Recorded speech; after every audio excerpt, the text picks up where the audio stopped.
بسم اللہ الرحمن الرحیم. السلام علیکم everyone. I am Syed Asnan Ahmed and you are watching Syed Asnan Ahmed channel. انشاءاللہ آج کی ویڈیو جو ہے وہ question answer session number part 3 ہے، جو کہ پچھلے دو میرے سیشن ہوئے تھے، آج ان کا پارٹ 3 ہوگا، جس میں تمام سوال جو ہے اسلامک ہی ہیں، اسلامک ہسٹری سے یا پھر جو اختلافی موضوع ہیں ان کے اوپر ہے. لیکن ایک سوال جو کہ اسلامک نہیں ہے وہ آئیڈینٹیفائی کرنے چلیں. ایک بھائی کا سوال تھا کہ کرونا کب اور کیسے ختم ہوگا. کرونا ظاہر سی بات ہے، اگر اس کا پچھلا ریکارڈ دیکھا جائے تو ہر ملک میں 3 منتھ کے وقفے سے ختم ہوتا جا رہا ہے. تو امید ہے کہ ہر ملک میں یہ 3 منتھ آلموسٹ رہے گا اور ختم ہو جائے گا. اور جہاں پہ یہ انجیکٹ کیا گیا ہے وہاں پہ 3 منتھس رہا ہے، اور جہاں پہ انجیکٹ نہیں کیا گیا وہاں پہ یہ امید ہے کہ جلدی ختم ہو جائے گا. اور یہ کیسے ختم ہوگا؟ اپنا نروس سسٹم مضبوط کر کے. پہلے تو احتیاط ضروری ہے، اگر کسی کو ہو جاتا ہے تو اپنے نروس سسٹم کو مضبوط بنائے، ایسی خوراکیں کھائے، پھل فروٹ کھائے، کہوا پیے، اس طرح کی چیزیں کھائے جس سے اس کا نروس سسٹم مضبوط ہو، اس کے اندر گرمی پیدا ہو. اس سے یہ بہت جلد ٹھیک ہو سکتا ہے، ختم ہو سکتا ہے. اب چلتے ہیں باقی سوالوں کی طرف. ایک بھائی کا سوال تھا، میں آپ کو مینو 1 پڑھ کے سنا دیتا ہوں. سوال سارے یہ 302 والے نہیں ہیں، مجھ سے پوچھے گئے. سوال تو کافی بڑا ہے، اس کا اسکرین شاٹ میں ایڈ کر دوں گا، آپ خود پڑھ لیجئے گا. لیکن میں صرف ڈائریکٹ آتا ہوں اس سوال کے پورشن پہ کہ جو یہ کہنا چاہ رہے ہیں کہ جب امام حسین علیہ السلام کو شہید کیا جانے لگا، انہوں نے سجدہ کیا، تو سجدہ طویل کیا، تو شمر نے ان کا سر جدا کر کے ان کو شہید کر دیا. تو کیا اس ٹائم اللہ تعالیٰ ان کی شارع کے قریب نہیں تھا، یا امام حسین سچے دل سے دعا نہیں مانگ رہے تھے؟ نعوذ باللہ. اگر مانگ رہے تھے تو اللہ پاک ان کی مدد کیوں نہ کر سکا؟ یقیناً آپ یہ کہیں گے کہ یہ سب کچھ اللہ کی طرف سے پہلے ہی طے شدہ تھا، اور پھر یزید پر لعنت کیوں؟ یہ سوال انہوں نے تقدیر سے متعلق پوچھا. مسئلہ تقدیر یعنی کہ بالکل پروپر 302 کیس والا انہوں نے سوال پوچھا ہے، اور اس کا جواب میں ضرور دوں گا، اور بہت احتیاط سے اس کا جواب دینا پڑے گا. اب یہ ہر بندے پہ اپلائی نہیں ہے کہ وہ اپنی زندگی کیسے گزار سکتا ہے. اللہ نے جس چیز کا ہمیں حکم دیا ہے، ہمیں ساتھ مرضی بھی دی ہے. مثال کے طور پہ اللہ تعالیٰ نے کہا نماز قائم کرو، یہ اب ہم پہ ہم کریں یا نہ کریں. اس میں آپ یہ نہیں کہہ سکتے کہ اللہ نے ہمارے نصیب میں یہ لکھا ہی نہیں تھا کہ تم نماز نہ پڑھو. اللہ نے کہا جھوٹ نہ بولو، یہ اب ہم پہ ہے ہم جھوٹ بولتے یا نہیں بولتے. ٹھیک ہو گیا. اسی طرح اللہ ہر کسی کو آزمائے گا. ایک سورت ہے، میں آپ کو بتاتا ہوں اس کا، آئی تھنک سورہ بقرہ.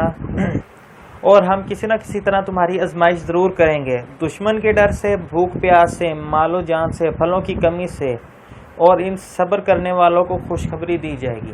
اللہ ہر کسی کو آزمائے گا اس کے حساب سے کہ وہ کتنا برداشت کر سکتا ہے. اب امام حسین کو اس لیول پہ آزمایا گیا کہ انہوں نے اپنے سارے خاندان کو ذبح ہوتے ہوئے اپنے سامنے دیکھا. ٹھیک ہے، تو اللہ ہر کسی کو اس حساب سے آزمائے گا جتنا وہ برداشت کر سکتا ہے. امام حسین نے جنتی نوجوانوں کا سردار بننا ہے، تو اللہ پاک ان کو اس حساب سے ہی آزمائے گا. یزید کو اور ان ساری پارٹی کو، یزیدی لشکر کو اللہ نے اس طرح بتایا، سمجھایا، آزمایا کہ تم نبی پاک کے نواسے کو شہید کرنے کے لیے آئے ہو. تو اس میں ان کی مرضی تھی کہ وہ شہید کرتے یا نہ کرتے.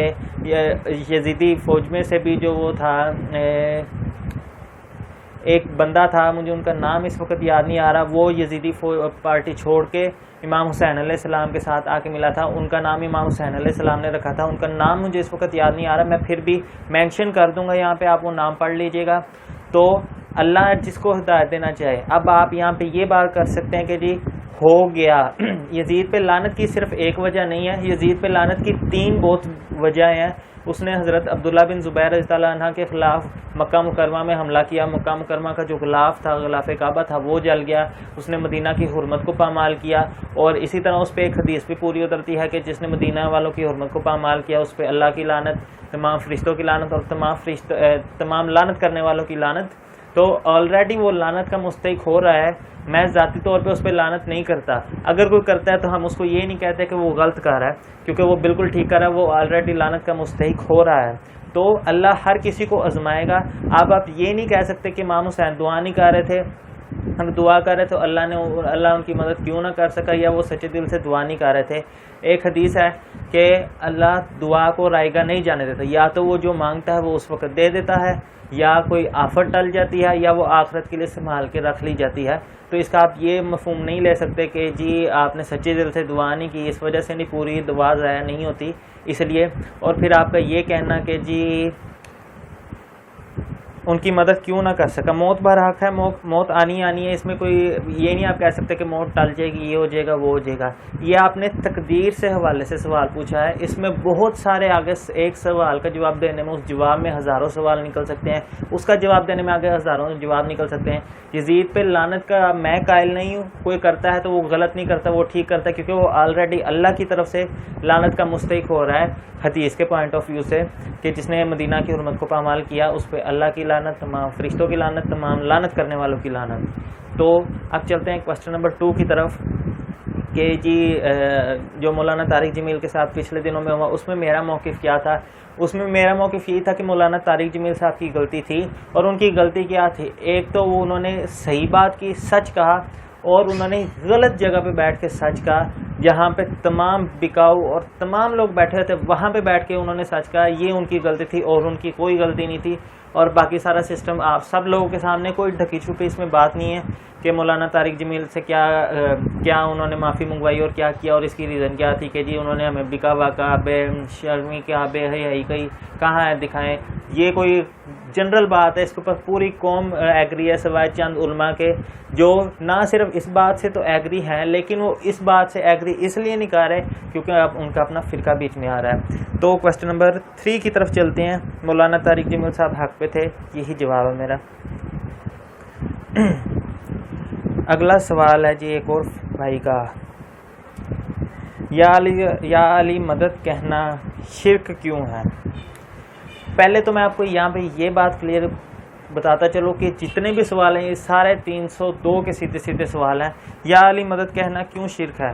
چلائیں میں آپ کو بتاتا ہوں. پہلے تو آپ یہاں پہ یہ کلیریفیکیشن دیں کہ آپ نے یا علی مدد سے کیا مراد دیا ہے، کہ حضرت علی ہماری مدد کریں گے، یا اس کا مطلب یہ بتائیں، یا آپ یہ کہہ رہے ہیں کہ ہم اللہ سے مانگ رہے ہیں. کیونکہ آج کل آپ کی ڈیفینیشن چینج ہوئی ہے. پہلے آپ لوگ کہتے تھے حضرت علی ہماری مدد کریں، یا غوث اعظم ہماری مدد کر رہے، یہ مطلب لیتے تھے پہلے تو. اور جب یہ سارا معاملہ اب دوبارہ سے شروع ہوا ہے، اب آپ لوگوں نے ڈیفینیشن چینج کر لیا. اب آپ کہتے ہیں کہ اللہ ہماری مدد کرے گا وسیلہ مولا علی کا، یا اب یہ کہتے ہیں وسیلہ غوث اعظم کا. یہ اب آپ اس بات پہ آ گیا، آپ نے ڈیفینیشن چینج کر لی.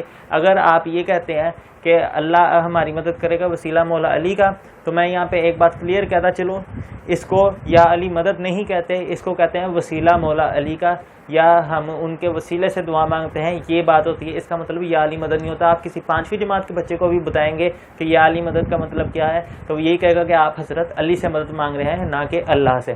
یا کسی سے آپ پوچھیں گے بچے سے کہ یا غوث اعظم مدد کا مطلب کیا ہے، تو وہ یہی بتائے گا کہ آپ غوث اعظم سے مدد مانگ رہے ہیں نہ کہ اللہ سے. اللہ سے مدد مانگنے کا آپ یہ کہہ سکتے ہیں کہ یا اللہ ہماری مدد فرما وسیلہ مولا علی کے، وسیلہ غوث اعظم کے. تو ان دونوں باتوں میں بہت فرق ہے. اگر آپ کا ڈیفینیشن یہ ہے کہ وہ اللہ ہماری مدد کرے گا وسیلہ مولا علی کے، تو اپنی اردو لینگوسٹک چیک کروائیں. آپ غلط اردو بول رہے ہیں کہ اس کو یا علی مدد نہیں کہتے، اس کو کہتا ہے اللہ ہماری مدد کر مولا علی کے وسیلے سے. اور اگر آپ کا یہی مطلب ہے کہ یہ حضرت علی ہماری مدد کر رہے ہیں، تو یہاں پہ میں کراس ریفرنس کے طور پہ 2 آیات یہاں پہ بتاتا چلتا ہوں جو آپ ہر نماز میں پڑھتے ہیں. الحمدللہ رب العالمین پڑھتے ہیں، اس میں آتا ہے ایاک نعبد و ایاک نستعین، ہم تیری ہی عبادت کرتے ہیں اور غیب میں مدد کے لیے تجھی کو پکارتے ہیں، اور صرف تجھی کو مدد کے لیے پکارتے ہیں. مدد سے مرادی کے غیب میں. اس کا یہ مطلب نہیں ہے کہ آپ لوگ کہنا شروع کر دیں کہ جی اس طرح تو ہم کسی سے پانی مانگتے ہیں یہ بھی شرک ہو گیا، ہم اس طرح کسی سے روٹی مانگتے تو یہ بھی شرک ہو گیا. قرآن مجید میں واضح طور پہ آیا کہ نیکی اور بھلائی کے کاموں میں ایک دوسرے کی مدد کرو. اسی طرح ایک اور آیت میں یہاں پہ سورہ احقاف کی آیت نمبر 5 اور 6، یہ مجھے اچھے سے یاد ہے، بتاتا چلو. سورہ احقاف آیت نمبر 5 اور 6، اور یہ جن لوگوں کو اللہ کے سوا پکارتے ہیں قیامت ان کو خبر بھی نہیں ہے جن کو یہ پکارتے ہیں اللہ کے سوا کہ یہ قیامت تک نہ ان کی کوئی دعا سن سکتے ہیں اور نہ ہی قبول کر سکتے ہیں، اور قیامت والے دن یہی ان کے جانوں کے دشمن بن جائیں گے کہ یا اللہ انہوں نے ہمیں پکارا تھا، ہمارا اس میں کوئی قصور نہیں ہے۔ فی الحال صرف یہ 2 آیات میں اس سوال کے جواب میں بتاتا چلوں، اور اگر آپ لوگوں کو درجنوں آیات ہیں، بلکہ پورا قرآن کریم توحید سے بھرا پڑا ہے، کتنی آیات ہیں جو میں یہاں پہ بتاتا چلتا ہوں۔ ایک حدیث میرے مائنڈ میں آ رہی ہے، وہ بھی میں آپ کو بتاتا چلوں کہ ایک خطیب نے نبی پاک کے سامنے کہا، پہلے کہا اللہ اور اس کا رسول چاہیں، اور بعد میں کہا، اگلی بار کہا جو یہ دونوں چاہیں۔ تو نبی پاک نے کہا کہ کتنا برا خطیب ہے تو کہا اللہ اور رسول چاہیں۔ نبی پاک نے یہ بھی سننا گوارا نہیں کیا کہ ان دونوں کو، اللہ اور نبی پاک کو ایک صفت میں بیان کرنا نبی پاک نے گوارا نہیں کیا۔ نبی پاک نے کہا میں اس کا بندہ اور اس کا رسول ہوں۔ اور ایک اور آیت بھی میں یہاں پہ ایک حدیث اور میں آپ کو بتاتا چلوں، مجھے یاد آ رہی ہے کہ نبی پاک نے فرمایا کہ دیکھنا میری قبر کو پچھلے لوگوں کی طرح سجدہ گاہ نہ بنا لینا۔ یہ بھی ایک بہت مشہور حدیث ہے، اور اس میں بھی بہت سارے لوگ کہیں گے ہم کب نبی پاک کی قبر پہ سجدہ کرتے ہیں۔ مین مقصد یہی ہے اس بات کا کہ شرک نہ کرنا، جو کہ کسی نہ کسی فہم میں آج لوگ کہہ رہے ہیں یا علی مدد کہہ کے یا غوث اعظم المدد کہہ کے یا اسی طرح کچھ نہ کچھ کہہ کے۔ تو اگر آپ پہلے اس بات کو کلیئر کریں کہ آپ کا اس یا علی مدد کا مطلب کیا ہے، کہ اللہ ہماری مدد کرے گا وسیلہ مولا علی کے، یا مولا علی ہی ہماری ڈائریکٹ مدد کریں گے۔ اگر آپ کا یہ مطلب ہے کہ مولا علی ڈائریکٹ ہماری مدد کرے یا غوث اعظم ڈائریکٹ ہماری مدد کریں، تو اپنے ایمان کی فکر کیجئے، قرآن پاک ترجمے سے پڑھیں، پیج میں آپ کو درجنوں کے حساب سے آیات ملیں گی کہ ان کا کیا مطلب ہے۔ اور اگر آپ کا یہ مطلب ہے کہ مولا علی اللہ ہماری مدد کرے گا وسیلہ مولا علی کے، تو ذرا اپنی اردو ٹھیک کریں، اس کو مولا علی کا وسیلہ کہتے ہیں، نہ کہ یا علی مدد۔ تھینک یو سو مچ۔ یہ 3 سوالات تھے جو میں سمجھتا تھا کہ ان کو بیان کرنا بہت ضروری ہے، اور ایک کرونا کے والے سے سوالات ہیں۔ مجھے پتا تھا کہ جب میں اسلام کے اوپر آؤں گا کوئی بات کرنے، تو ضرور لوگ کچھ نہ کچھ ایسے سوالات پوچھیں گے جو اختلافی موضوع پہ ہوں گے، ضرور ایسے سوالات پوچھے جائیں گے یا ایسے ٹاپک مجھے بتائے جائیں گے جو اختلاف کے بیس ہوں گے، جو سیدھے 302 کے کیس والے سوالات ہوں گے۔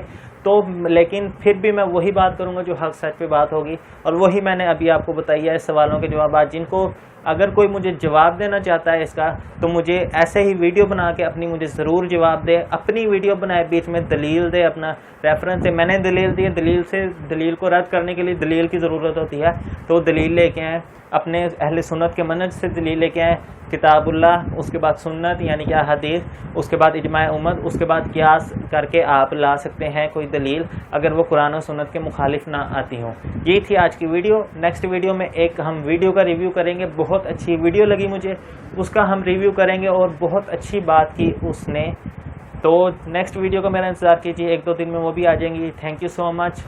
رمضان کی برکتیں بہت بہت مبارک ہو، اور خصوصاً بالخصوص ہمارے جو اسٹوڈنٹس ہیں ان کو بہت مبارک ہو، جن کو پیپر کینسل ہونے کی بہت زیادہ خوشی ہے، ان کو بہت بہت مبارک ہو۔ Thank you so much.